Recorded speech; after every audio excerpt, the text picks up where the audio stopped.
Hello everyone, मेरा नाम है Dev Kumar Mandal and you are watching Toppers Guidance. देखिए, आज से हम लोग जैकपॉट क्लास 12 फिजिक्स का क्लास शुरू कर रहे हैं, ठीक है। और आज जो हम लोग यूनिट पढ़ने वाले हैं इसका नाम है इलेक्ट्रोस्टैटिक, जो सबसे पहला आपका यूनिट है जिसमें आपका एनसीईआरटी बुक का चैप्टर नंबर 1 और चैप्टर नंबर 2 है फिजिक्स का। वो उसका नाम है क्या, यूनिट का नाम इलेक्ट्रोस्टैटिक। ये जो हम लोग शुरू करेंगे इसमें सबसे पहले हर एक टॉपिक को हम लोग समझेंगे, जितना भी टॉपिक है इसके अंदर में, इलेक्ट्रोस्टैटिक के अंदर में, चाहे आपका कूलम्ब्स लॉ हो, चाहे आपका गॉसेस लॉ हो, और चाहे आपका जितना भी इंपॉर्टेंट टॉपिक है, डायपोल हो, इलेक्ट्रिक पोटेंशियल हो, इलेक्ट्रिक फील्ड हो, इक्विपोटेंशियल सरफेस हो, सभी चीज को समझेंगे एक एक करके। उसके बाद हर एक टॉपिक का जो जो इंपॉर्टेंट टॉपिक है, सभी टॉपिक का जितना भी न्यूमेरिकल सब है, सब न्यूमेरिकल भी हम लोग क्या करेंगे, अच्छा से सॉल्व करेंगे। और उसके बाद उस टॉपिक से संबंधित जितना भी आपका मल्टीपल चॉइस क्वेश्चन है उसको भी देखेंगे। और लास्ट में जितना भी आपका प्रीवियस ईयर क्वेश्चन है, जो आपका जैक बोर्ड में कई बार पूछा गया क्वेश्चन सब है, उसको भी हम लोग डिस्कस करेंगे। हम जो यहाँ आपको समझाएंगे तो हम अपना कॉपी को यहाँ पर पीडीएफ के रूप में बना के रखे हैं, जो हम ऑनलाइन पढ़ाते हैं कॉपीटो में, तो उसी को हम एक्सप्लेन कर देंगे ताकि आपको बहुत जल्दी और अच्छा से समझ में आ जाए, ठीक है। तो देखिए, हम इसको यहाँ पर ओपन करके रखे हैं। तो सबसे पहले जो आपका है यूनिट, उसका नाम है क्या, इलेक्ट्रोस्टैटिक। आप लोग इसको देख देख के भी लिख सकते हैं कॉपी में, या पहले इसको समझ लीजिएगा फिर इसको पॉज करके आराम से अपना कॉपी में नोट बना लीजिएगा। क्लियर है। देखिए, सबसे पहले आपका इलेक्ट्रोस्टैटिक का मतलब क्या है। इलेक्ट्रोस्टैटिक जो वर्ड है ये आपका दो वर्ड से बना है। कितना वर्ड से बना है, दो वर्ड। पहला वर्ड है आपका इलेक्ट्रो और दूसरा वर्ड है आपका स्टैटिक्स। इलेक्ट्रो का मतलब होता है चार्ज और स्टैटिक का मतलब होता है एट रेस्ट। मतलब ये वो ब्रांच ऑफ फिजिक्स है जिसमें हम लोग चार्ज जब रेस्ट में रहेगा वो कौन कौन सा प्रॉपर्टी शो करेगा, कौन कौन सा कैरेक्टरिस्टिक्स उसका होगा, वो सभी चीज को हम लोग क्या करेंगे, स्टडी करेंगे। सबसे पहले इसमें हम लोग समझते हैं कि आखिरकार इलेक्ट्रिक चार्ज का मतलब क्या होता है। तो देखिए यहाँ जैसा लिखे हैं, इलेक्ट्रिक चार्ज मैटर का वो प्रॉपर्टी है जिसके कारण वो इलेक्ट्रोमैग्नेटिक फील्ड में फोर्स को क्या करता है, एक्सपीरियंस करता है। It is the property of a matter due to which it experiences a force in the क्या, इलेक्ट्रोमैग्नेटिक फील्ड। तो किसी मैटर का वो प्रॉपर्टी जिसके कारण वो इलेक्ट्रोमैग्नेटिक फील्ड में फोर्स को एक्सपीरियंस करता है, उस प्रॉपर्टी ऑफ मैटर को हम लोग क्या बोलते हैं, इलेक्ट्रिक चार्ज बोलते हैं। क्या बोलते हैं, इलेक्ट्रिक चार्ज बोलते हैं। अगला, ये जो आपका इलेक्ट्रिक चार्ज है ये आपका दो टाइप का होता है, पहले भी हम लोग पढ़े हैं। पहला हो गया पॉजिटिव चार्ज और दूसरा हो गया क्या, नेगेटिव चार्ज। देखिए, पॉजिटिव चार्ज का मतलब क्या और नेगेटिव चार्ज का मतलब क्या, यहां पर हम आपको समझा रहे हैं, सुनिए। तो जैसे ये आपका एक बॉडी है, ठीक है, इस बॉडी के ऊपर 1 2 3 पॉजिटिव चार्ज है और 1 2 3 नेगेटिव चार्ज है। तो कोई अगर आपसे पूछेगा कि इस बॉडी के ऊपर नेट चार्ज कितना है, तो +3 चार्ज है और -3 चार्ज है, इसका नेट चार्ज हो जाएगा कितना, 0। एक दूसरा बॉडी लीजिएगा, ये मान लीजिए आपका ए बॉडी था। एक दूसरा बॉडी अगर आप लीजिएगा, ये मान लीजिए कोई एक बॉडी है, इस बॉडी का नाम बी है, इसमें 1 2 3 4 नेगेटिव चार्ज है और 1 2 3 4 क्या है, पॉजिटिव चार्ज है। तो अगर कोई आपसे पूछेगा इस बॉडी का नेट चार्ज कितना होगा, तो आंसर है 4 पॉजिटिव चार्ज का हो जाएगा +4 और 4 नेगेटिव चार्ज का हो जाएगा -4। तो इसका भी जो नेट चार्ज होगा ना, कितना होगा, 0 हो जाएगा। मतलब ये बॉडी भी न्यूट्रल है और वो बॉडी भी क्या है, न्यूट्रल है। सपोज कीजिए हम इन दोनों बॉडी को आपस में रब कराते हैं, ऐसे करके घिसते हैं, रब कराते हैं। जब रब कराएंगे तो क्या होगा, मान लीजिए इस दोनों बॉडी को हम थोड़ा पहले इसको इधर ले आते हैं, इन दोनों बॉडी को हम लोग क्या करते हैं, रब कराते हैं। तो जब रब कराएंगे तो क्या होगा, एक बॉडी इलेक्ट्रॉन को गेन करेगा और दूसरा बॉडी इलेक्ट्रॉन को क्या करेगा, लॉस करेगा। तो मान लीजिए ये आपका पहला बॉडी है ऐसा, जो कि आपका ए नाम दिए थे, ये आपका दूसरा बॉडी है ऐसा जिसका नाम हम लोग बी दिए थे। जब दोनों को रगड़ेंगे, रब करेंगे, तो एक बॉडी इलेक्ट्रॉन को लॉस करेगा। कैसे लॉस करेगा, तो मान लीजिए ये वाला इलेक्ट्रॉन जो है वो यहां से यहां चला गया। सिर्फ इलेक्ट्रॉन ही क्यों जाएगा, क्योंकि इलेक्ट्रॉन जो होता है उसका जो मास है बहुत कम होता है। इलेक्ट्रॉन बहुत हल्का पार्टिकल है, इसीलिए प्रोटॉन मोशन में नहीं आएगा। कौन मोशन में आएगा, इलेक्ट्रॉन आएगा। तो ये इलेक्ट्रॉन मान लीजिए यहां से यहां चला गया।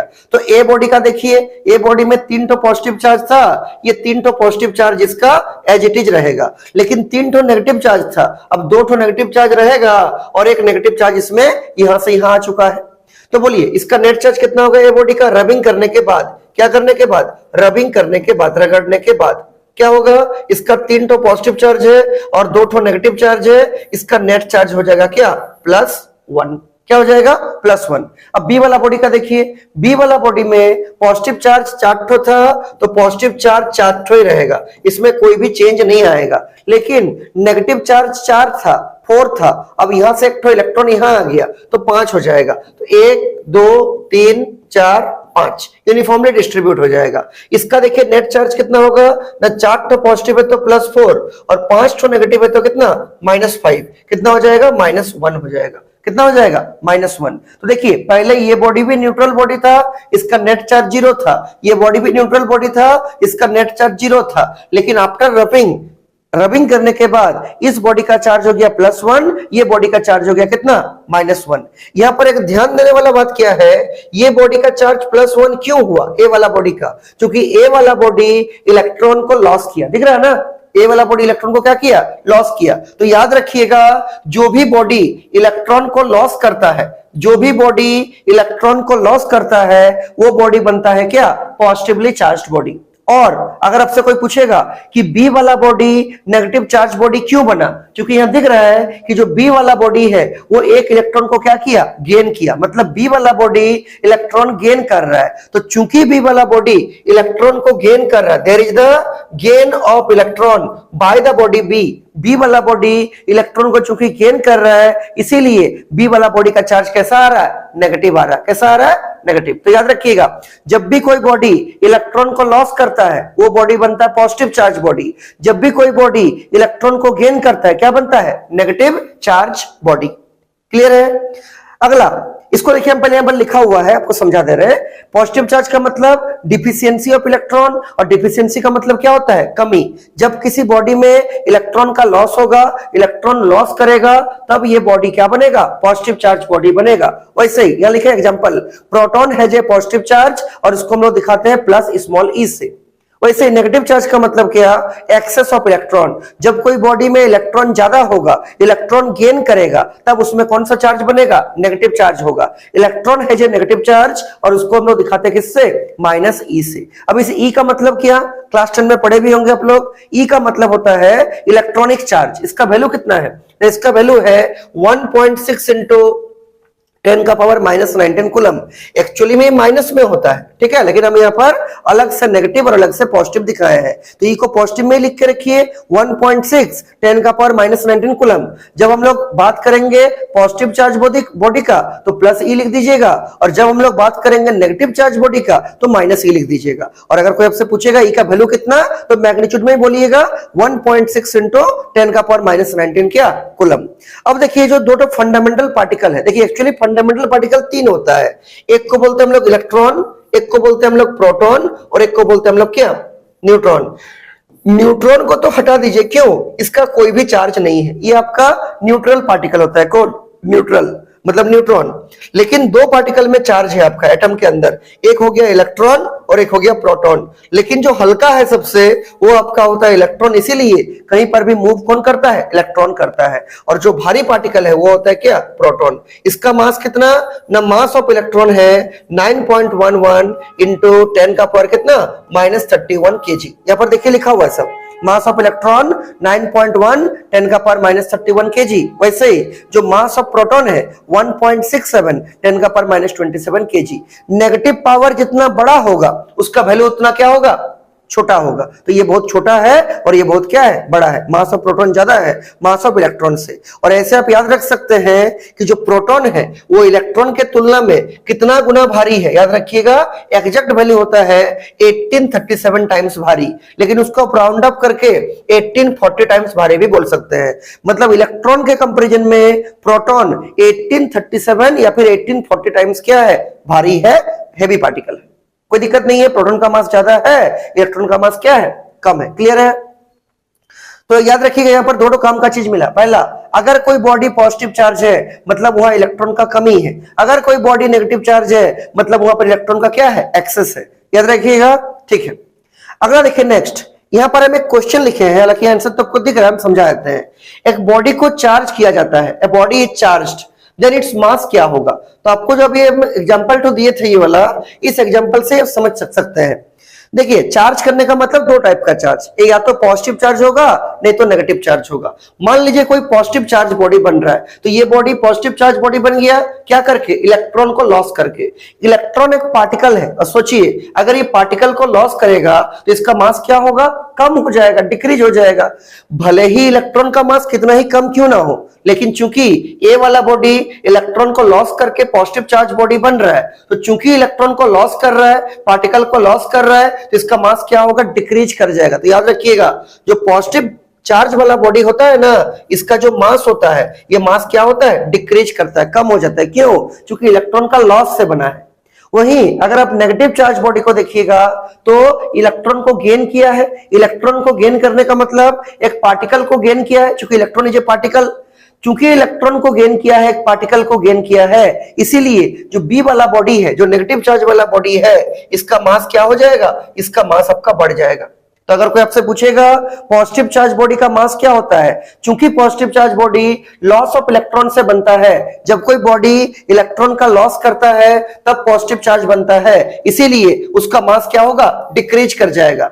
चूंकि नेगेटिव चार्ज बॉडी इलेक्ट्रॉन का गेन करने से बनता है, इसलिए उसका मास क्या हो जाएगा, उसका मास आपका इंक्रीज कर जाएगा। कैसा करेगा, इंक्रीज करेगा, याद रहेगा। लेकिन अगर कोई आपको बोला कि कोई बॉडी है, लेकिन कोई अगर आपको बोला है कि कोई बॉडी है और उस बॉडी का चार्ज है, कुछ नहीं बोला है, पॉजिटिव भी नहीं नेगेटिव भी नहीं, तो बोलिएगा उसका मास घट भी सकता है और बढ़ भी सकता है। जब ये बनेगा पॉजिटिव चार्ज तो मास घट जाएगा, जब ये बनेगा नेगेटिव चार्ज मास क्या होगा, बढ़ जाएगा। वैसे क्वेश्चन यहां पर है, देखिए ध्यान से, ए बॉडी चार्ज, कुछ पॉजिटिव नेगेटिव नहीं लिखा है, केवल बोला है बॉडी चार्ज हो रहा है, तो उसका मास का क्या होगा। तो आंसर है मास बढ़ भी सकता है और घट भी सकता है, ऑप्शन नंबर डी होगा। अगर पॉजिटिव चार्ज बॉडी बोलता तो मास क्या होता, डिक्रीज करता। अगर नेगेटिव चार्ज बॉडी बोलता तो मास क्या होता, इंक्रीज करता। लेकिन चूंकि सिर्फ चार्ज बॉडी बोला है तो मास घट भी सकता है और बढ़ भी सकता है। टिक कीजिएगा ऑप्शन नंबर डी को, याद रहेगा। ऐसे ही जितना इंपॉर्टेंट एमसीक्यू क्वेश्चन सब आएगा सब बीच में यहाँ पर लिख करके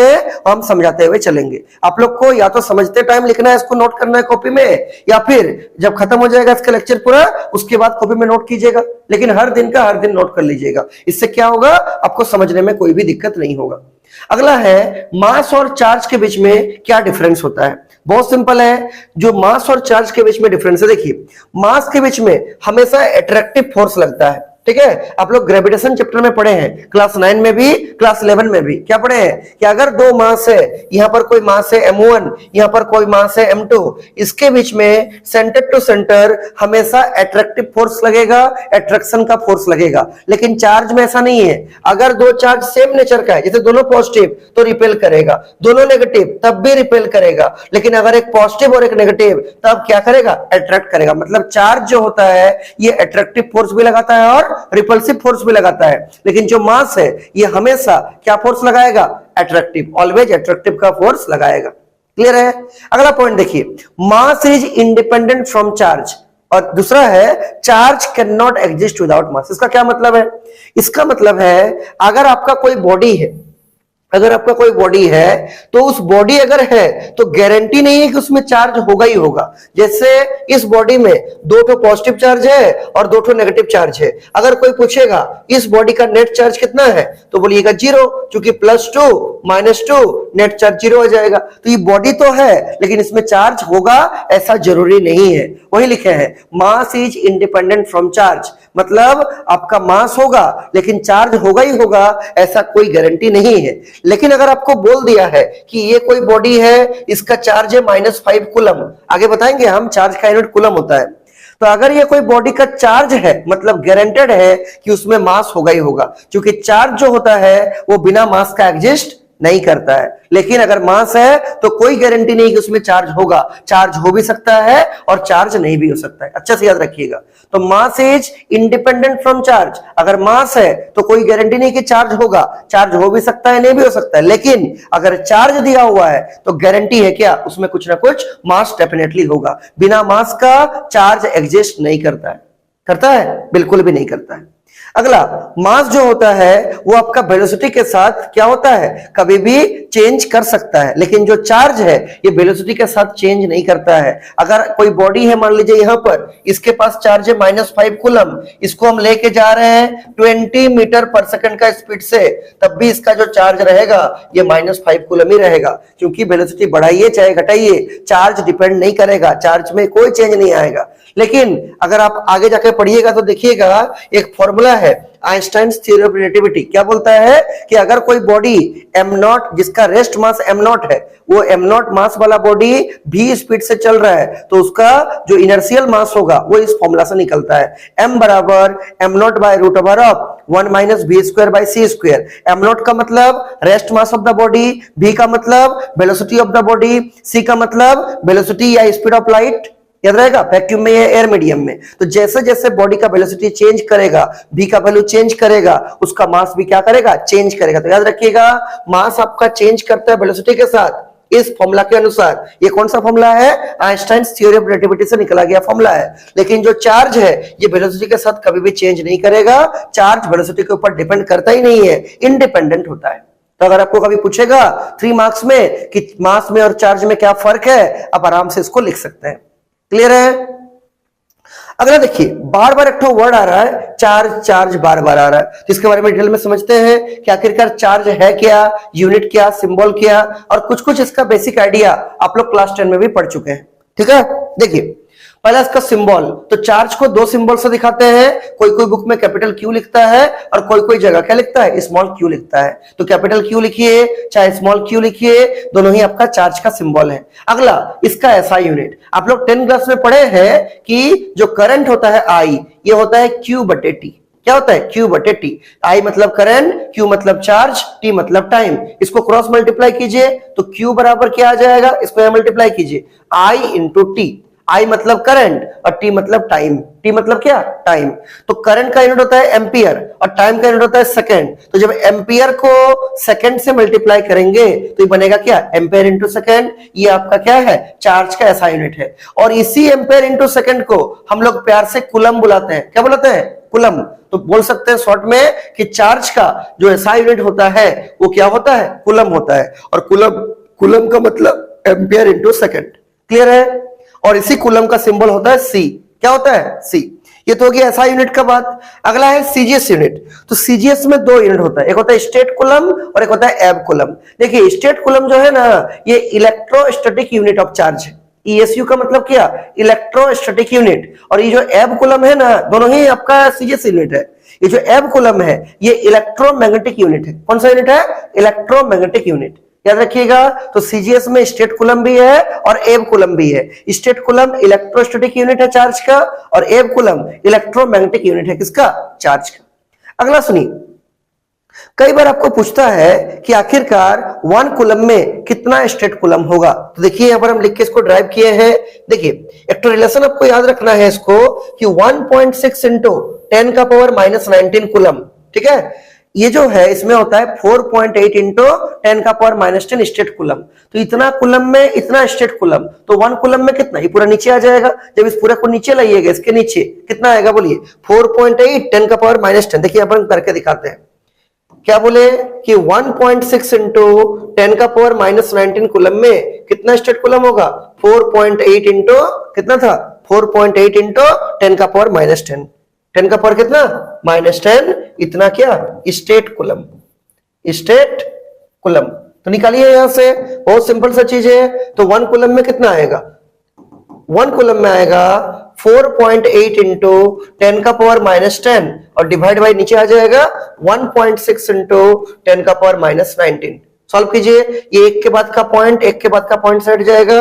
16 कितना हो जाएगा, 48। कितना बचेगा, 3 इंटू 10 का पावर -10 ऊपर पहले से था।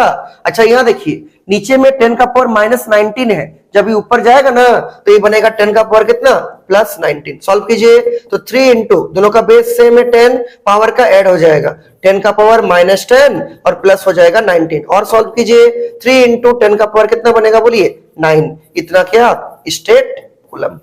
तो याद रखिएगा अच्छे से, भूलना बिल्कुल भी नहीं है कि 1 coulomb is equivalent to 3 into 10 का पावर 9 क्या, स्टेट कूलम। वही देखिए यहाँ पर लिखा हुआ है 1 coulomb is equivalent to 3 into 10⁹ क्या state coulomb.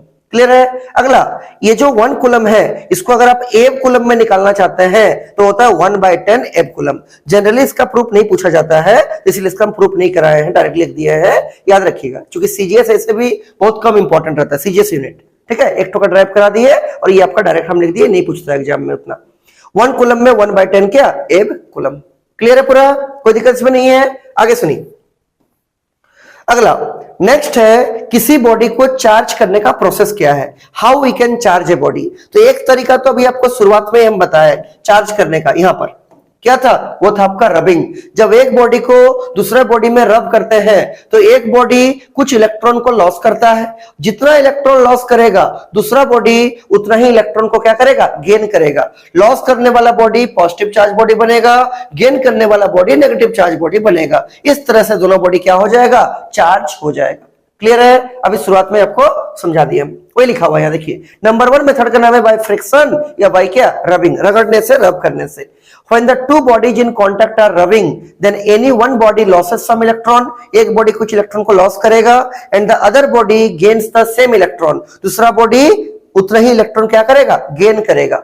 The body which losses electron becomes positively charged body, जो बॉडी इलेक्ट्रॉन को लॉस करेगा पॉजिटिव चार्ज बॉडी कहलाएगा, और जो बॉडी इलेक्ट्रॉन को गेन करेगा वो नेगेटिव चार्ज बॉडी कहलाएगा। इस तरह से आपका दोनों बॉडी क्या हो जाएगा, चार्ज हो जाएगा। क्लियर है। एग्जांपल भी देखिए यहाँ पर लिखे हैं। पहला एग्जांपल है जैसे अगर आप मान लीजिए ड्राई हेयर को कॉम्ब में रब कीजिएगा, कंघी में रब कीजिएगा, तो ड्राई हेयर में इलेक्ट्रॉन का लॉस होगा। चूंकि ड्राई हेयर इलेक्ट्रॉन को लॉस करेगा इसीलिए ये पॉजिटिव चार्ज बॉडी बनेगा, और उतना ही इलेक्ट्रॉन कौन गेन करेगा, कॉम्ब, कंघी, और वो क्या बनेगा, नेगेटिव चार्ज बॉडी बनेगा। वैसे ही अगर आप ग्लास रॉड को सिल्क का कपड़ा में रब कीजिएगा तो ग्लास रॉड कुछ इलेक्ट्रॉन को क्या करेगा, लॉस करेगा। चूंकि ग्लास रॉड कुछ इलेक्ट्रॉन को लॉस करता है ये क्या बनेगा, पॉजिटिव चार्ज बॉडी बनेगा, और उतना ही इलेक्ट्रॉन सिल्क का कपड़ा क्या करेगा, गेन करेगा, ये क्या बनेगा, नेगेटिव चार्ज बॉडी बनेगा। क्लियर है। तो एक बॉडी इलेक्ट्रॉन लॉस करके पॉजिटिव बनेगा, दूसरा बॉडी उतना ही इलेक्ट्रॉन को गेन करके क्या बनेगा, नेगेटिव चार्ज बॉडी बनेगा। लॉस करने वाला बॉडी का मास क्या होगा, डिक्रीज करेगा। क्यों, ये पार्टिकल को लॉस कर रहा है इलेक्ट्रॉन को, और गेन करने वाला बॉडी जो नेगेटिव चार्ज बॉडी है इसका मास क्या करेगा, इंक्रीज करेगा। क्यों, क्योंकि इसमें इलेक्ट्रॉन आ रहा है, अपना मास लेके आ रहा है, इसका मास क्या होगा, बढ़ जाएगा हल्का सा। ये नंबर 1 मेथड हुआ, इसका नाम क्या है, बाय रबिंग या बाय क्या, फ्रिक्शन। याद रहेगा 3 मेथड है चार्जिंग करने का, इसमें पहला है। दूसरा जो मेथड है इसको बोलते हैं हम लोग क्या, चार्जिंग बाय कंडक्शन। मतलब जब दो बॉडी को टच करके चार्ज करते हैं, एक आपका चार्ज बॉडी है, एक आपका अनचार्ज बॉडी है। जब अनचार्ज बॉडी से चार्ज बॉडी को टच करके चार्ज कराया जाता है, इस प्रोसेस को बोलते हैं क्या, charging by conduction. The process of charging of an uncharged body. ध्यान दीजिएगा, अनचार्ज बॉडी में बहुत जन सोचता है ना कि इसमें कोई इलेक्ट्रॉन कोई प्रोटॉन नहीं होगा, ऐसा नहीं है। अनचार्ज बॉडी का मतलब इसका नेट चार्ज 0 होगा। जैसे 5 तो पॉजिटिव चार्ज है, 5 तो नेगेटिव चार्ज है, नेट चार्ज 0 होगा। पॉजिटिव भी रहेगा, नेगेटिव भी रहेगा, लेकिन नेट चार्ज, टोटल चार्ज कितना होगा, 0 होगा। तो the process of charging of an uncharged body by touching a charged body. जब किसी अनचार्ज बॉडी को चार्ज बॉडी में टच करते हैं और इससे जो चार्ज होता है उसको क्या बोलते हैं, बाय कंडक्शन, टच करके। देखिए यहां पर लिखे हैं, देखिए, और कब तक चार्ज फ्लो करेगा, जब तक दोनों का पोटेंशियल क्या नहीं होता है, सेम नहीं हो जाता है, वोल्टेज दोनों का सेम नहीं हो जाता है। When an uncharged metallic body brought in contact with a charged metallic body, then charge flow from charged body to uncharged body till the potential of both the body are equal। मतलब जब एक अनचार्ज body को एक charge body में touch करते हैं, जैसे यहाँ पर डायग्राम में देखिए नीचे लिखे हैं, यहाँ पर ये एक चार्ज बॉडी है, पॉजिटिव चार्ज बॉडी है, और ये एक अनचार्ज बॉडी है। इसमें जितना पॉजिटिव चार्ज उतना ही नेगेटिव चार्ज, इसका नेट चार्ज 0 है। जब दोनों को टच कर देंगे तो यहां से इस पॉजिटिव चार्ज बॉडी से कुछ कुछ चार्ज सब जाएगा। कब तक, जब तक दोनों के पोटेंशियल क्या नहीं हो जाता है, सेम नहीं हो जाता है। तो ये जो टच करके चार्ज करते हैं ये भी चार्ज हो जाएगा, ये भी चार्ज हो जाएगा। ये तो पहले से चार्ज था ही, लेकिन इसको टच करने से जो अनचार्ज बॉडी था ये भी क्या हो जाएगा, चार्ज हो जाएगा। ठीक, इस प्रोसेस को क्या बोलेंगे, चार्जिंग बाय कंडक्शन। नीचे यहां लिखे हैं, देखिए, if both the bodies are identical, अगर दोनों बॉडी एक ही जैसा रहेगा, सेम रहेगा, then potential as well as charge will be equal या सेम। तो दोनों का पोटेंशियल भी सेम रहेगा, वोल्टेज भी सेम हो जाएगा, और दोनों का चार्ज भी क्या हो जाएगा, बिल्कुल सेम हो जाएगा। तो जब कोई चार्ज बॉडी को किसी अनचार्ज बॉडी में टच करा के चार्ज करते हैं तो चार्ज बॉडी से अनचार्ज बॉडी में चार्ज का फ्लो होता है जब तक दोनों का वोल्टेज बराबर नहीं हो जाता है, पोटेंशियल बराबर नहीं हो जाता है। और ये जो टच करके चार्ज करने का प्रोसेस है इसी को हम लोग क्या बोलते हैं, चार्जिंग बाय कंडक्शन। क्लियर है। तीसरा सबसे इंपॉर्टेंट, सबसे इंटरेस्टिंग है, इसका नाम है चार्जिंग बाय इंडक्शन। देखिए इसको हम बना के समझाते हैं। चार्जिंग बाय इंडक्शन का मतलब क्या, जब कोई एक चार्ज बॉडी रहेगा और एक अनचार्ज बॉडी रहेगा, ठीक है, लेकिन इसमें टच नहीं करेंगे, बिना टच किए चार्ज कर देंगे, उसको क्या बोलेंगे, चार्जिंग बाय इंडक्शन। देखिए मान लीजिए ये कोई आपका बॉडी है इस टाइप से, ठीक है, और ये इंसुलेटिंग स्टैंड के ऊपर लगाया हुआ है और ये आपका अर्थ है। इसमें 1 2 3 पॉजिटिव चार्ज है, 1 2 3 नेगेटिव चार्ज है, यूनिफॉर्मली डिस्ट्रीब्यूटेड है। लेकिन यही वाला बॉडी को, इसको ना हम एक काम कर रहे हैं, इधर दिखा दे रहे हैं ऐसे, यही वाला बॉडी को अगर आप इसके सामने में एक तो रॉड लेके जाइएगा, इस बॉडी के सामने, ये केस नंबर 1 है। केस नंबर 2 में क्या किए, एक सामने में रॉड लेके गए, क्या ये रॉड यहाँ टच है, आंसर है बिल्कुल भी टच नहीं है। क्या ये रॉड यहाँ टच है, नहीं टच नहीं है, लेकिन ये रॉड पॉजिटिव चार्ज रॉड है। कैसा भी कर सकते हैं, मान लीजिए पॉजिटिव चार्ज रॉड है, पूरा पॉजिटिव चार्ज से बना हुआ है, ये अनचार्ज था, क्यों, क्योंकि इसका नेट चार्ज 0 है, 3 तो पॉजिटिव 3 तो नेगेटिव, इसका नेट चार्ज कितना था, 0।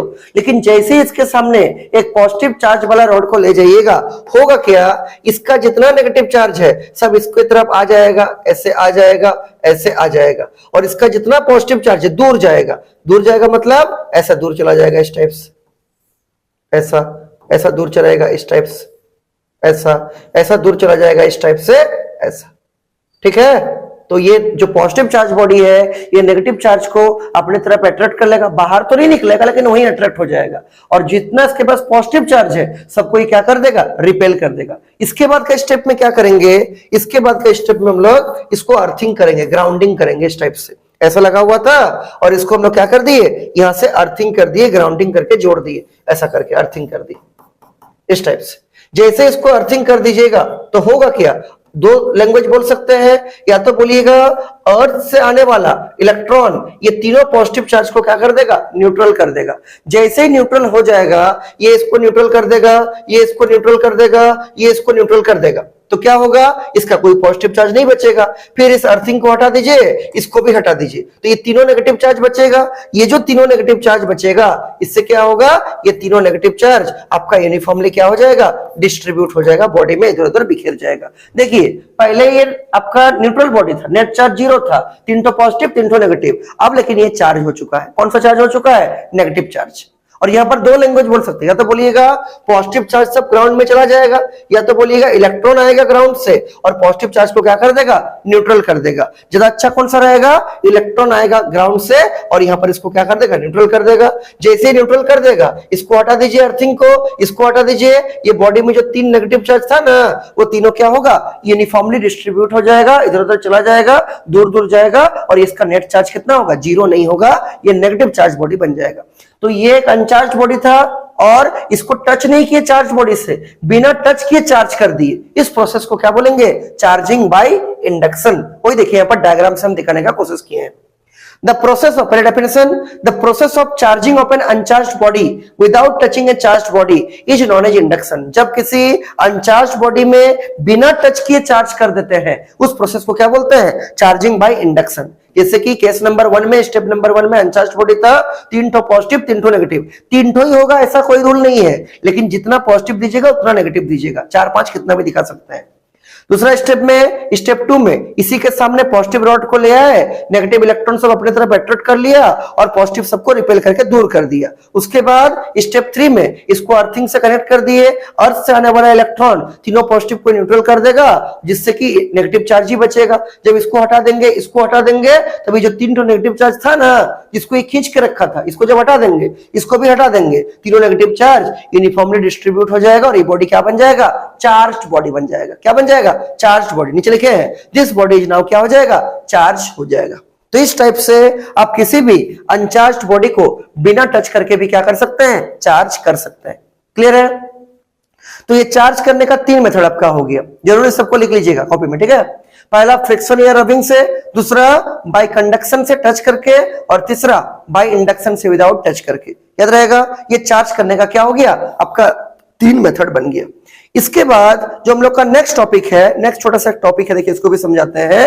इसका नाम है क्या, कंडक्टर क्या है और आपका इंसुलेटर क्या है। सुनिए, जो मटेरियल अपने अंदर से इलेक्ट्रॉन को पास करने देता है, फ्री इलेक्ट्रॉन को पास करने देता है, जाने देता है, उसको हम लोग क्या बोलते हैं, कंडक्टर। वही लिखे हैं, the material which allows the charge to pass through it are called क्या, कंडक्टर। जो अपने अंदर से फ्री इलेक्ट्रॉन को यानी चार्ज को पास करने देता है उसको हम लोग क्या बोलेंगे, कंडक्टर बोलेंगे। Example, gold, silver, iron, copper, ये सब जितना भी है सब क्या हो जाएगा, कंडक्टर होगा। और जो मटेरियल अपने अंदर से चार्ज को पास करने नहीं देगा, मतलब करंट उसके थ्रू से पास नहीं करेगा, फ्लो नहीं करेगा, कंडक्ट नहीं करेगा, उसको हम लोग क्या बोलेंगे, इंसुलेटर बोलेंगे। क्या बोलेंगे उसको, insulator. The material which does not allow the charge to pass through it, जो मटेरियल अपने अंदर से चार्ज को पास करने नहीं देता है उसको हम लोग क्या बोलेंगे, इंसुलेटर बोलेंगे। एग्जांपल, ग्लास हो गया, वुड हो गया, प्लास्टिक हो गया, रबर हो गया, इसको हम लोग क्या बोलते हैं, इंसुलेटर।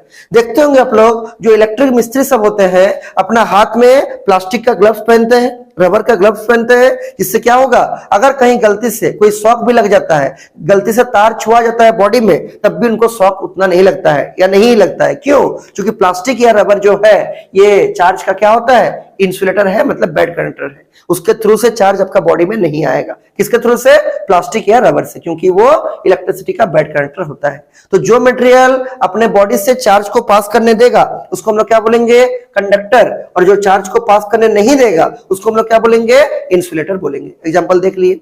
अगला यहां पर देखिए लिखे हैं, जब किसी कंडक्टर को, मैंने कंडक्टर और मेटेलिक बॉडी को चार्ज करते हैं तो चार्ज जो उसका बाहर वाला सरफेस है ना उसमें यूनिफॉर्मली डिस्ट्रीब्यूट हो जाएगा। इसका क्या मतलब, इसका मतलब है कि जैसे अगर आपका ये कोई पॉजिटिव, ये कोई बॉडी है, इसके ऊपर आप नेगेटिव चार्ज दिए, तो नेगेटिव चार्ज मान लीजिए 3, 4, 5, 6, 7, 8, 9, 10 ठो दिए। 10 ठो एक ही जगह नहीं रहेगा, क्या होगा, ये दूर दूर डिस्ट्रीब्यूट हो जाएगा। कोई इधर आ जाएगा, कोई इधर आ जाएगा, कोई इधर आ जाएगा। इक्वल सेपरेशन में क्या हो जाएगा, ये दूर दूर आपका डिस्ट्रीब्यूट हो जाएगा।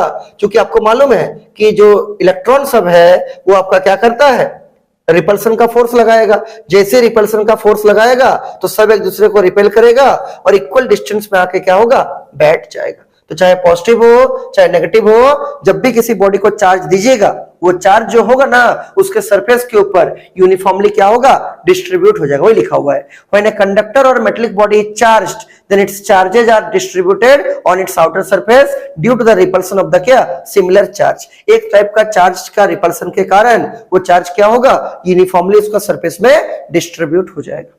क्लियर है? बोलिए, ये कोई डाउट है?